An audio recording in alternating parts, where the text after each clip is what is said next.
Good evening, my name is Giovanni, and welcome to Face to Face.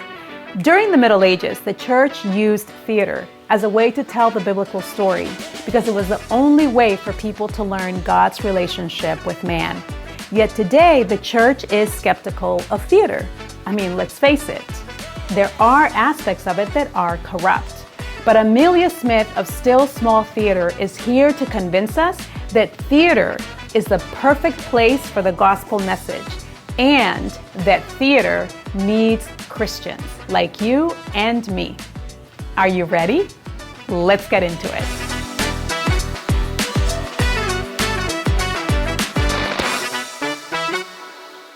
Amelia, thank you so much for coming on the program. I'm really excited to be talking to you about the theater. I love the theater. And the first question I want to ask you, just for the sake of the audience who may be watching, can you kind of help us understand the difference between theater and film? I think a lot more people are familiar with film. They go to the films a lot more than they do to the theater. And so what are some of the kind of general differences that people should realize about the theater world? The main difference is that theater is a live experience.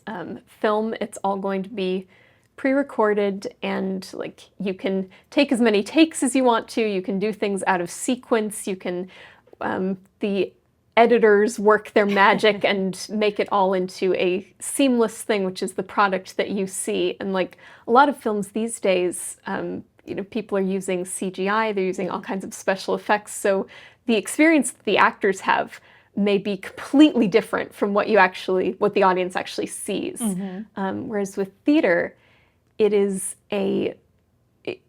happening in real time right in front of you. The audience is in the same room as the actors. Mm-hmm. You are right there with them, and you get to experience the whole story from start to finish along with the actors in real time, which is something that I just find very enjoyable as an actor.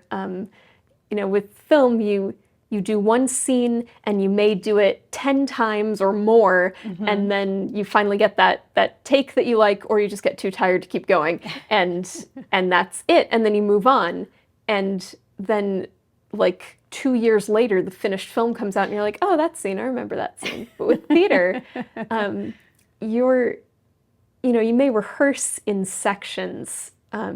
In rehearsals, you may spend a rehearsal on a single scene, but once you get to the couple of weeks before performances, you start running through the whole show start to finish. And certainly when you're performing the show, you're going through the whole journey of this story night after night. And it's the same story, but it's also different every time because you're going to be different every time. The audience is going to be different every time. Maybe you've had a long day and you're a little bit more tired, or maybe you've got a little bit more energy, or you're just feeling a certain way and something in the show stands out to you in a different way. And the way that the audience responds can also impact the performance so much because you're right there with the actors. They can hear you reacting to things. They can hear you laugh or gasp or start to cry. And that, even if it's not the kind of show where the the actors are interacting with the audience, they still are aware of their presence and kind of feed off that energy. And I just think that's a really special experience to get to go on that journey with the actors, and to have witnessed something that is completely unique. Like with film, you're seeing a beautiful finished product that has been put together with a lot of thought and care, and it's gorgeous. And every time you watch it, it's going to be exactly the same. You may notice different things, right. But the film itself is not going to change. But with theater, it's going to be a different show every night. Even if it's the exact same cast and the same script, it's not going to be ever exactly the same as the performance before or the performance after. And I just think it's really neat to, as an audience member, get to be a part of something that is completely unique and exists only in that space of time where you witnessed it and is never going to exist in quite the same way again. So that's really the biggest difference.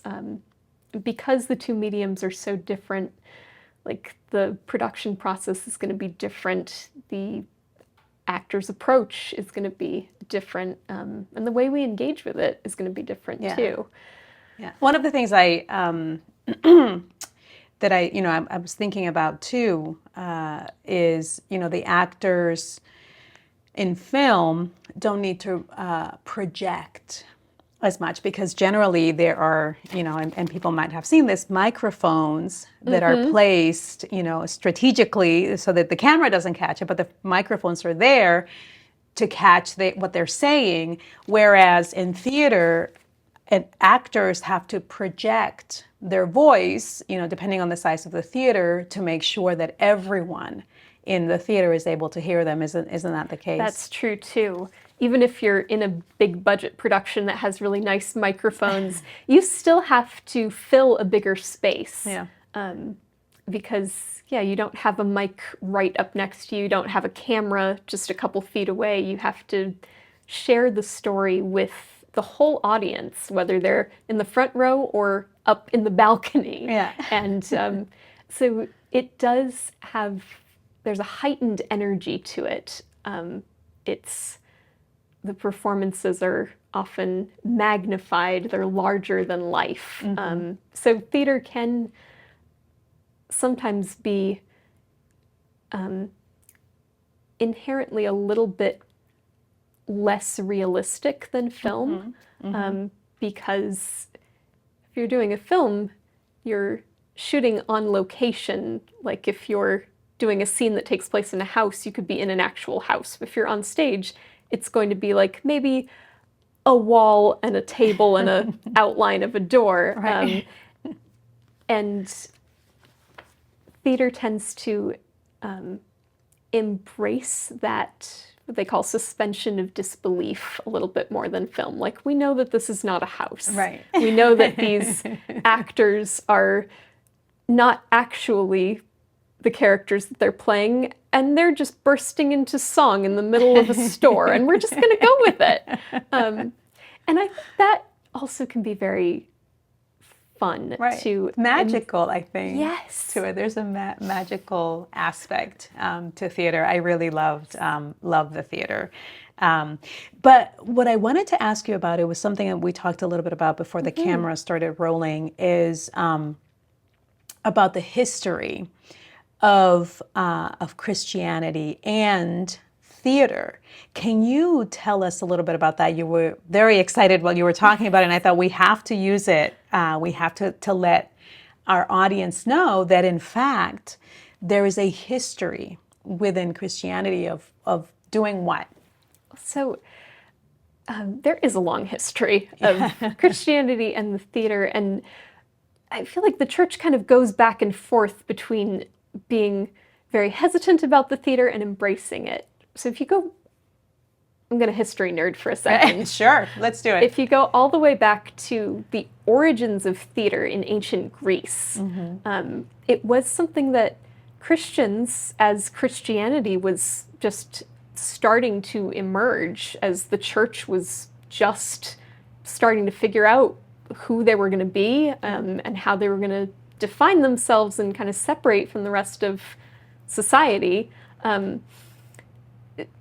Theater was something that Christians had some hesitations about, because it was very much part of the Greek pagan culture and often was connected with the worship of that culture. Like, theater started out as being sort of an extension of Greek ritual worship of the Greek gods.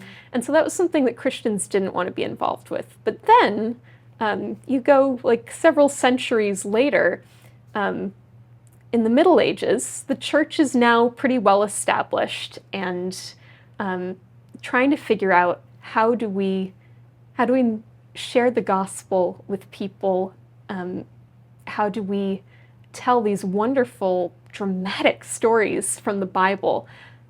When a lot of people can't read.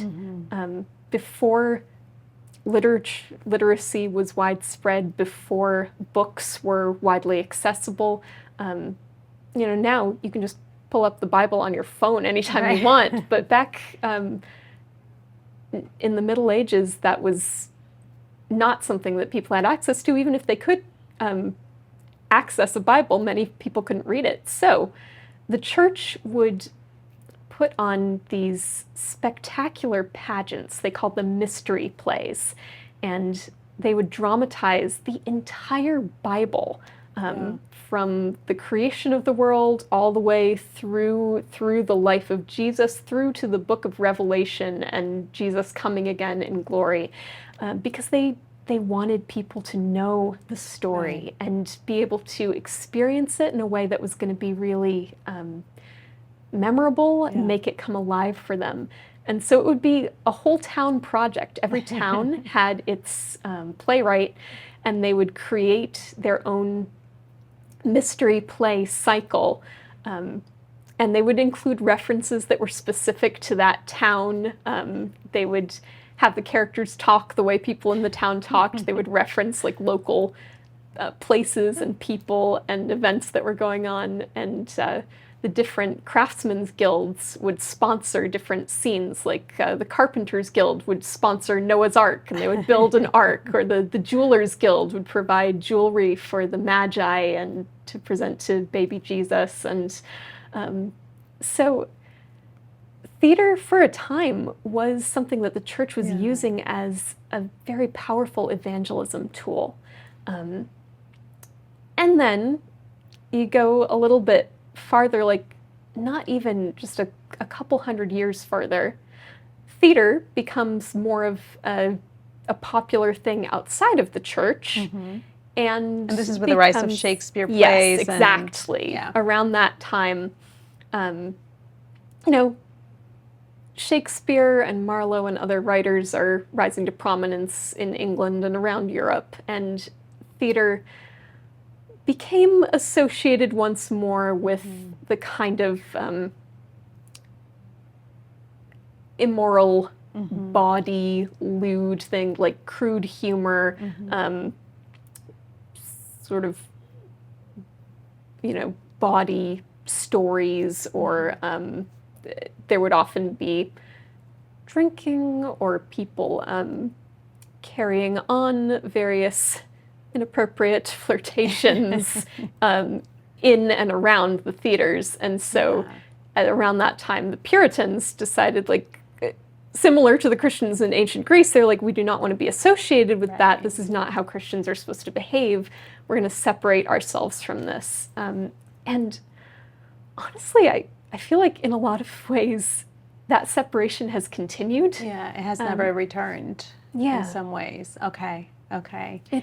It's sad to me because theater has this amazing potential to be such a powerful tool for evangelism and a wonderful thing to enrich the church, but we still have a lot of fears, and they're not unfounded. I get where people are coming from, but there's still, I think, a lot of hesitancy in the church to embrace theater as something that Christians can and should be involved in. Yeah. So tell us a little bit about your theater company, Still Small Theater, which you're involved in. And now you are trained as an actor. Where did you train? Yes. So I started doing theater as a kid, started in school. I went to Christian schools for all of my life, from kindergarten through college, and I went to Gordon College and majored in theater, and that was really a neat experience because it was the first time that I had the opportunity to really focus my studies on theater with a group of fellow Christians.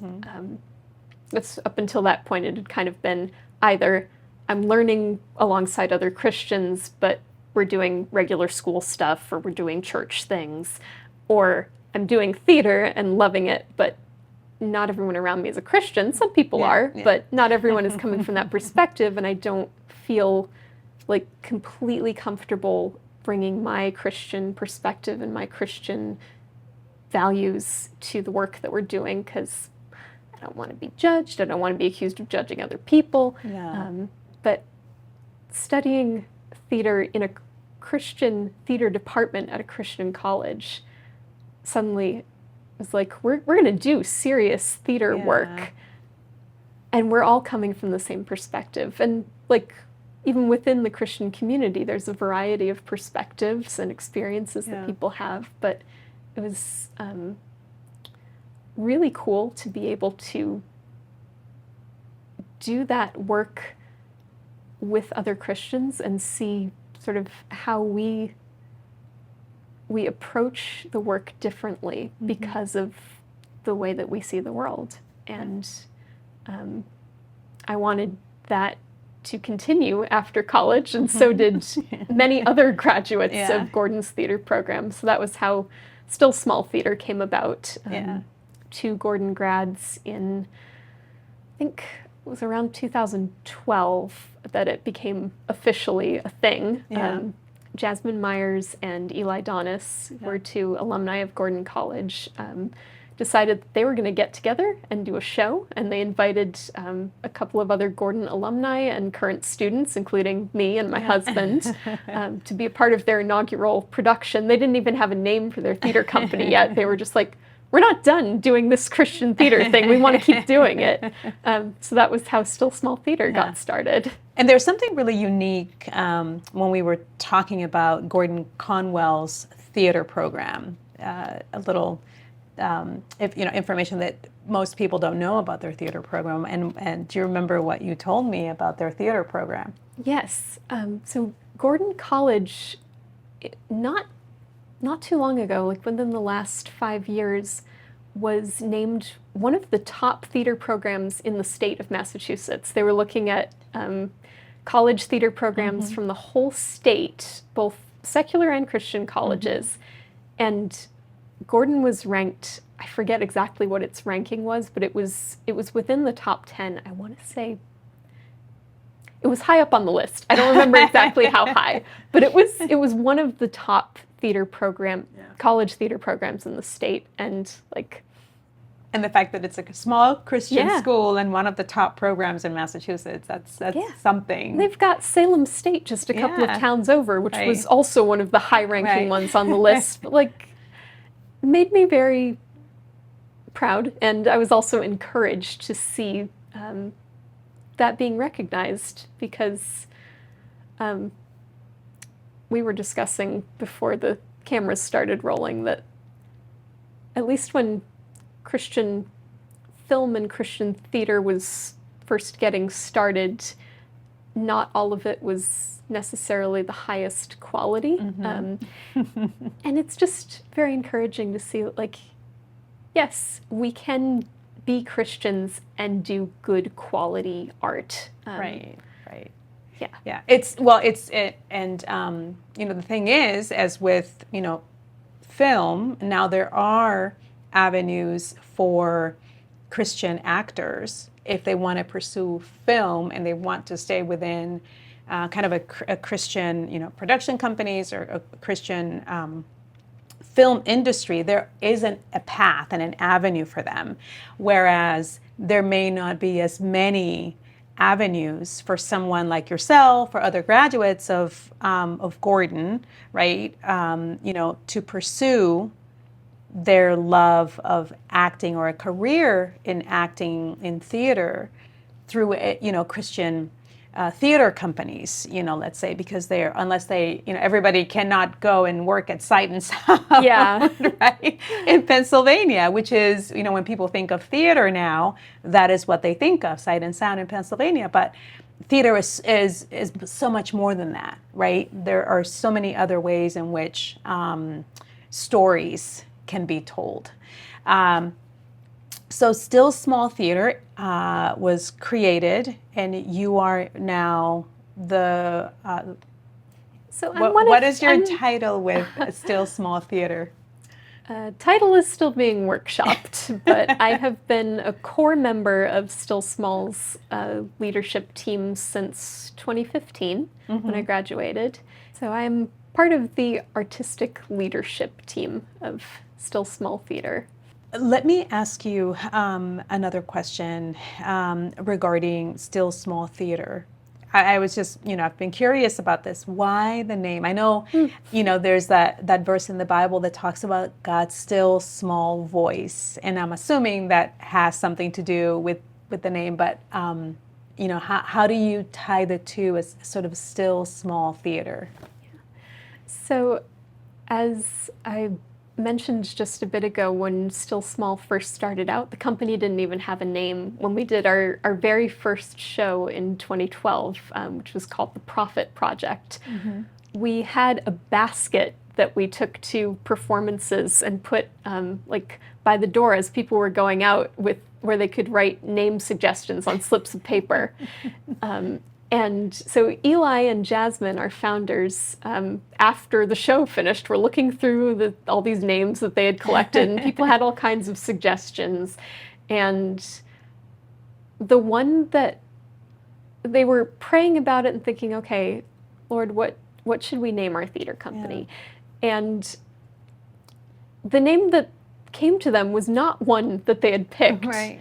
But it was that verse just came to them as they were praying together, and they felt that it was God's still small voice saying, this is what I need you to be. We're not going to be the sort of big budget, like Broadway scale production company. We're not Sight and Sound. And those are wonderful, and I firmly believe Christians need to be in the bigger theater scene. I think that world needs Christians as well. And if God gives Christians the resources to put on big Broadway scale productions, go for it. Go for it. But that wasn't what God was calling Still Small to, because that's not accessible to everyone.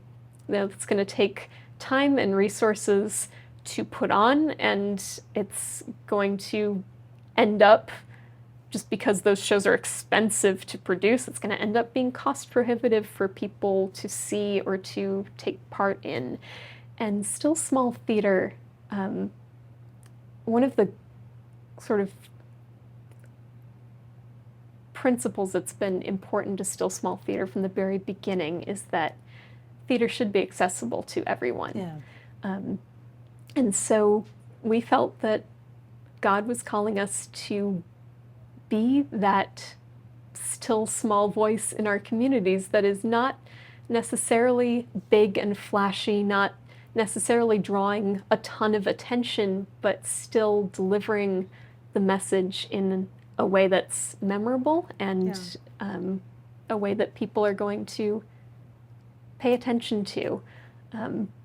That's really beautiful. That's really beautiful, because right, and with any beginning creative work, which is what theater is, right? You're not going to start up here, right? It's the day of small beginnings. It's here that we often, for those who are also watching, and if you're a creative, you know what we're talking about. When you begin your career in pursuit of your passion and your purpose and your calling that the Lord is calling you to, that's where we start. And it's being faithful and willing and humble enough to start small, and then God brings the increase, right? And so I really love that the Jasmine and the other founder of the theater saw it that way, as more of a ministry and more about the story and sharing the gospel message through your productions. So tell me about those productions. What are some of the productions that you guys have done? Sure. So we've covered a pretty wide range of different types of shows in the we've been around for roughly 12 years at this point. We've done a lot of original works. Jasmine is a prolific playwright and has written some really wonderful plays, some of them based on scripture, some of them based on stories from church history. We've also done some works that are better known, like we did a Shakespeare production one time. We did a production of Godspell a few years ago, actually 8 years ago now. Doesn't feel like that long, but most of our shows have been drawing from scripture or church history, whether they're original scripts or things like Godspells based on the book of Matthew. Our first show, The Prophet Project, was actually taken entirely from scripture. So The Prophet Project tells the story of God's relationship with humanity through the framework of the story of Hosea and Gomer. The prophet Hosea was called by God to marry a woman who God knew and Hosea knew was not going to be faithful to him. And God called him to forgive her and love her and keep accepting her, keep showing her love even when she treated him badly, because that's what Israel was doing to God at that time. God called Hosea to give his life as this living example. In a way, Hosea's life became a piece of performance art to show God's love for humanity in a very tangible way. So the Prophet Project takes the words of the Old Testament prophets and narrates that story. Then there was an original piece that we did called How I Met Our Father, which was a devising, which is when the ensemble creates the script. That can happen in a bunch of different ways. What we did was we did interviews and collected stories from people about just their journeys with faith, how they came to Christ, or how they had decided to stay with their faith during a critical moment in their lives. And we figured out how to adapt those to the stage and kind of put them together into this, again, patchwork kind of show. But it was very fun to do. We've done a couple of different plays based on the Gospels. There was The Day Between, which is a short piece that talks about the disciples in between Jesus' death and resurrection. Like, what are they experiencing? What is going on in their hearts? What kind of thoughts are they wrestling with? And by extension, what does it look like for us to be living in that in-between of what, Jesus has risen and is coming back, but isn't coming back yet. So how do we live in that day between? We've done a Christmas show for a number of years called Today in This Town, which is a modern day retelling of the Nativity story, and it's a lot of fun. That one was actually based on a medieval mystery play. Jasmine took the script of the York Nativity cycle, and they wrote these down. Yes, from the Middle Ages. Yeah, so not all of the scripts have survived, but there's a few, like the York mystery plays, and I think the Wakefield plays. There's a couple from England that have survived. I think they're available online, so if anyone's interested in reading medieval scripts, they're pretty funny. So Jasmine took one of these scripts and then adapted it into modern language and a modern setting, just like they would have done. They would have set it in sort of language and context that made sense for their community. So she was doing that originally for Beverly, Massachusetts, because that's where the troupe started out. But we've actually taken that one on tour to different towns around the North Shore, and we'll make sure to change, okay, we're in Northampton today, so make sure we say there are no hotels in Northampton. Is that true? Should we check? So that's one that we've done for a while. We've done a musical called The Diary of Perpetua, which is based on, I love this one so much. It's the true story of a 3rd century Christian martyr who kept a diary while she was in prison, smuggled it out of the prison like the day before she was executed, and some friend of hers managed to get it out of the prison and get it into the hands of Tertullian, who made sure that that story was passed down in her own words to this day. So it's one of the oldest surviving documents written by a woman, and Jasmine adapted that into this musical that we performed first as a stage production, and we took that one on tour as well. And then in 2021, we adapted it into a film. So there is actually a full film adaptation of The Diary of Perpetua that is available on YouTube for free. Perpetua, stop this. You are a good Roman citizen. I am also a Christian, Papa. You haven't been, what's that called? Baptized? Right. So they really can't prove much. But I am still a Christian. Honey, this is not the time to be stubborn. I'm not really. Why does it matter so much? So you like the cult of this new god. It doesn't mean you still can't worship the family gods too. But it does! Perpetua, I raised you better than this. What happened, huh? What happened to the sweet girl who I took to the temples with me? Where did all this rebellion come from? I don't mean to be rebelling, Papa. I just found the truth. That is being disrespectful.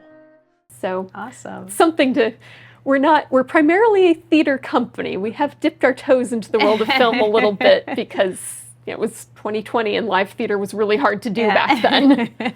But tell me about these productions in terms of if you have a set troupe, either that you bring together just for the plays. So it sounds like you have maybe 4-ish plays a year, more or less. So do you bring the actors together to put on the production, and then once you're done, you sort of dissolve in some ways, right? Or do you, because since you are a small theater, you can't pay Right. actors year round to be available. So Right. so how do you guys kind of work things out in terms of how you come together to put on these performances? We're still figuring out how to best make that work too, because Still Small is a little bit different from typical community theaters even. So for a typical community theater, which is technically what we are, you would have a certain number of shows a year, depending on how big the theater company is. Some might do 3 or 4, some might do like just 2 or even just 1. And it'll be a different cast of people for each show. People will come and go, but also as they become established in the community, they'll have people who will come back and work with them show after show, year after year. Some people might just come for one, some people might stay for a long time. And Still Small has seen that happen a bit. In the beginning, we were functioning on a pretty typical community theater model. We were doing shows sort of as the spirit led. We didn't have really a set pattern of when we would do shows. It was just like, well, Jasmine just finished a script, or someone had this idea that they feel really passionate about, so let's do it. Let's figure out a time that works for everyone's schedules and have auditions, spread the word to friends, try to get people on board. Because we are small and quirky, we often end up inviting in people who don't have much of a theater background, but have always kind of wanted to give it a try. And that's been so exciting. I love seeing people get to experience the joy of doing live theater for the first time. Love that. And some of those people who started out not having much of a theater background have participated in multiple productions with Still Small and really grown as performers, which is something that's also been important to us from the beginning, Yeah. creating a space for people to learn and grow. Yeah. When we started doing touring productions in repertory, so our first few shows were all touring, and they would only tour for a set period of time. Then we started having shows that were available year-round for churches or other venues that might be interested to book for a small fee, most of which would go to pay the actors to do the show. And it was not much. I think it was like a $50 stipend. Right. So nothing that's going to pay the bills, but we all have day jobs, it's fine. Most people are doing it for the love, not for the money. So, and part of the fee would also go to support a partner ministry. Each show had a charity organization that kind of went with the theme of the show. Like for the Diary of Perpetua, it was Voice of the Martyrs, which provides support to people who are facing persecution for their faith in different countries. So part of the proceeds from the church hosting fee and the donations that we would collect would go to support these ministries that we were trying to raise awareness and raise funds for. And so for those shows, we would have kind of a set group of people who had learned either one or multiple roles in the show and could be ready to go whenever we got a booking. Now, of course, because we all have day jobs and we're also all theater people and want to be involved in other shows, that it's a little hard to keep a consistent group. We also we were having trouble generating enough bookings to really keep up the motivation for the actors to, nobody really wants to rehearse and rehearse and rehearse and then never get a chance to perform. Right. So, and I know figuring that out. Yeah, and I know that a lot of, or most of your performances have been in churches or even in prisons. I think you mentioned going to a prison and presenting a production there, which, the gospel message, right? Another way to bring Jesus into a place where there's a lot of darkness and people, right, need hope. And so, which is beautiful. So this show, in this program, we've been talking to Christian creatives, and if there is someone out there, let's say, who is interested in theater, I wanted to ask you, since you yourself are an actor, you have some directing experience, artistic direction for plays, etc. Do you have any tips or ideas about how one would go about, or even how to do this successfully, or how to get into, acting, or just so that they're able to express that passion? Yeah, I'm so glad you asked that, because I think what Still Small has found is that there are so many people out there who are curious or excited to be a part of theater, and yet they don't feel like it's for them. Either they don't have time, or they get intimidated seeing like these big budget shows and they think, oh, I can't do that. So I want to encourage anyone out there who does have an interest in theater or a passion for theater, do it. It's for you. You belong on that stage. And it doesn't have to be big. Like, you're not going to go right into theater playing lead roles, but don't be afraid to start small. You can start by doing something simple at your church or in your community. Like, read a Bible story and do a dramatic scripture reading. Figure out, okay, who are the characters, and just like have a different actor read the lines that each character is speaking. And even that can be like such a cool way to make scriptures come alive, to share something new and different with your community. Start Start small. Audition for a community theater, because community theaters are such loving communities. They love having new actors. They love making new friends. And like most places are going to be super welcoming. And this is not necessarily, Christian theater, because it could be just your own, within your own community.